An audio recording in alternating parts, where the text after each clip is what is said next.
Doki Doki Amor Fati, the mystery behind its darkest story. Doki Doki Literature Club is a game about many things: love, friendship, depression, and eventually the horrifying realization that the world you're playing in isn't quite what it seems, but what happens when someone is given the ability to go back and change the things they regret. What if you could return to the moment everything went wrong? And what if, no matter what you did, you couldn't change the ending?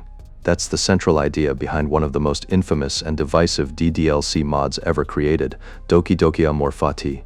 At first glance, Amor Fati looks like another story about saving Sayori. But underneath that premise is a much stranger story about fate, repetition, obsession, and the question of whether some things are meant to be changed at all. And to understand what Amor Fati is actually about, we need to start with its name. What does Amor Fati mean? Amor Fati is a Latin phrase that roughly means love of fate. The concept is strongly associated with the philosopher Friedrich Nietzsche. But loving fate doesn't simply mean sitting back and accepting everything that happens to you. For Nietzsche, the idea is much more demanding. It's about accepting your entire existence, even the parts you wish had happened differently, and affirming your life rather than constantly wishing you could rewrite it. One of the ideas connected to this is Nietzsche's concept of eternal recurrence.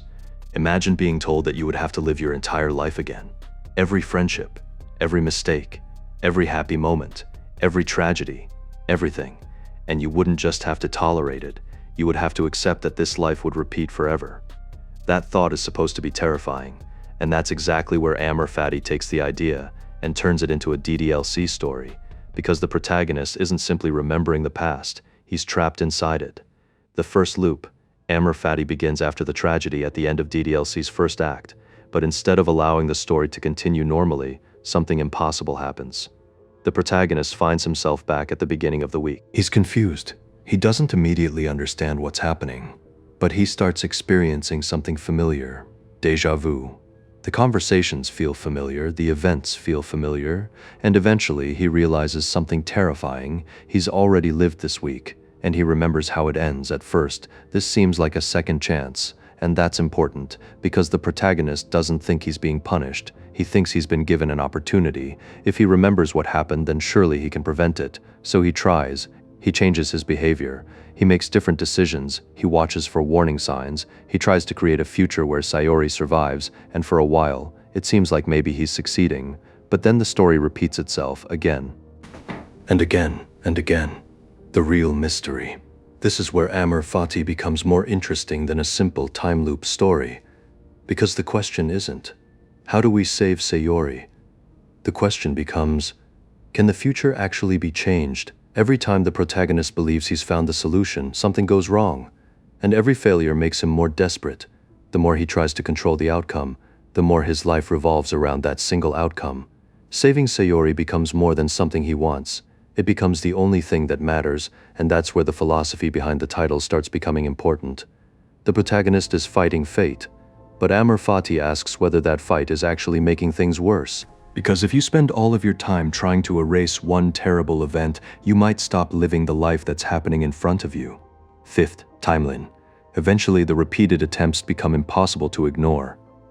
The protagonist isn't simply reliving the same week, he's accumulating memories, experiences, failures, and regret. Every timeline becomes another reminder that his goal is slipping further away. Then comes one of the strangest parts of the story. The protagonist encounters Samiel. Samiel presents himself as a supernatural guide who can help him achieve what he wants. And this changes the story completely. Because until this point, the protagonist has been trying to defeat fate by himself. Now someone is offering him a solution. But there's a catch. The solution isn't necessarily about making things better. It's about forcing the outcome he wants. And that distinction is incredibly important, because the protagonist believes that if Sayori survives, then everything will be okay. But Samiel's involvement begins to reveal something darker. The protagonist isn't simply trying to save someone anymore, he's trying to control the entire world around him. Samiel is one of the most controversial parts of Amor Fati. He's presented as a supernatural figure, and his presence gives the later story a strong religious and philosophical atmosphere. But there's an interesting question here: is Samiel actually helping the protagonist? Or is he simply giving the protagonist permission to do what he already wanted to do? Because the protagonist is desperate, and desperate people are much easier to manipulate. Samiel gives him something incredibly dangerous: certainty. Instead of asking whether what he's doing is right, the protagonist can simply believe that he's following the path he's supposed to follow, and this creates one of the central contradictions of the entire mod. The protagonist wants to defeat fate, but the more he follows Samiel's instructions, the more he becomes trapped by another version of fate. The point of no return. Eventually, the protagonist reaches a point where his attempts to control the situation have consequences that can't simply be undone. His relationship with Sayori changes. His relationship with the other members of the literature club changes. And the person who originally wanted to save everyone begins making decisions that hurt the people around him. This is where Amor Fati becomes less of a conventional save-the-girl story and more of a tragedy about obsession. The protagonist is so focused on preventing one outcome that he stops asking what kind of person he's becoming along the way. And that's arguably the most important mystery in the entire story. The question isn't whether the protagonist can change fate. It's whether changing fate is worth becoming someone you wouldn't have wanted to become. Why the story is so divisive. Amor Fati has become one of the most divisive mods in the DDLC community. Some players consider it one of the most ambitious DDLC stories ever made. Others consider it one of the weakest, and that disagreement isn't surprising. The mod became notorious for its extremely dark later acts and controversial treatment of its characters. The author, DarkScener76, eventually removed the original mod and later explained that he was unhappy with the finished work and had come to see problems in it after gaining more experience with writing and other visual novels. He also explicitly stated that he had no plans to remake the original. That history makes Amor Fati even more interesting, because now we're not just looking at an old DDLC mod, we're looking at a story that its own creator ultimately decided wasn't something he wanted to continue, and yet, years later, people are still talking about it. The secret of Amor Fati. So what is Amor Fati actually trying to tell us? I think the answer is hidden in the title. The protagonist spends almost the entire story doing the opposite of Amor Fati. He hates his fate. He refuses to accept it. He keeps looking backward. He keeps trying to rewrite what already happened, and every time reality refuses to cooperate, he pushes harder. That's what makes the ending so important. The story isn't necessarily saying that suffering is good.